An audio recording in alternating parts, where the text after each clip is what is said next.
What is a GPS? GPS stands for Global Positioning System. This is a satellite-based navigation system made up of 24 satellites in space. Originally, the U.S. Department of Defense placed these into orbit, using them only for military purposes. In the 1980s, the government made the system available for civilian use. The GPS is now a staple device used in the everyday life, used by airplanes, cars, fishermen, the army, farmers, and bus drivers. It is also easily accessible since there are no subscription fees or setup charges to use a GPS. How does it work, you may ask? The GPS is much more simple than it sounds. Your GPS receiver, whether it be the device you use in your car or the one on your phone, intercepts signals from at least 3 satellites in orbit.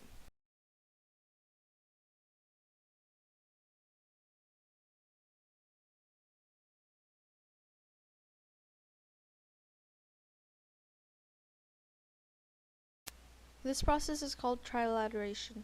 It works depending on the distance of the receiver in relation to 3 satellites that we know the location of.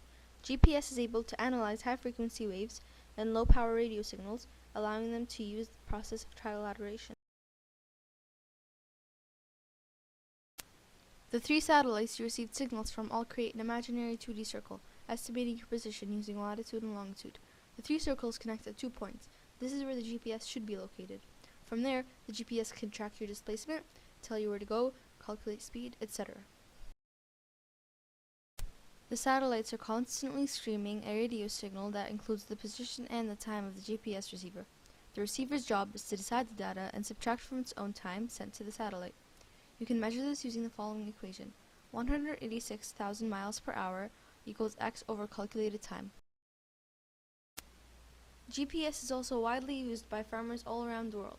More and more producers today are using precision farming techniques that can help increase profits and protect the environment.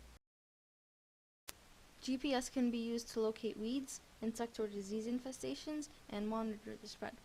A field map can be created using GPS to record the coordinates of field borders, fence lines, canals, pipelines, and point locations such as wells, buildings, or landscape features. GPS can be used for any application where location information is needed. For example, real estate valuation and taxation assessment, air quality studies, environmental protection, demographic analysis including marketing studies, atmospheric studies, oil and gas exploration, and scientific exploration. More on the subject of the GPS and the environment, GPS tracks and maps migratory patterns of endangered species such as the gorillas of Rwanda. This helps preserve and enhance declining populations. The GPS's role in helping scientists anticipate earthquakes is getting increasingly prominent. Using the precise information provided by the GPS, scientists can now study how strain builds up slowly over time and attempt to characterize and in the future perhaps anticipate earthquakes. In conclusion, the GPS is a great tool that is getting increasingly more important. It helps us reach places we don't know how to get to, anticipate earthquakes, preserve and enhance declining populations of endangered species, and much more. Created using Powtoon.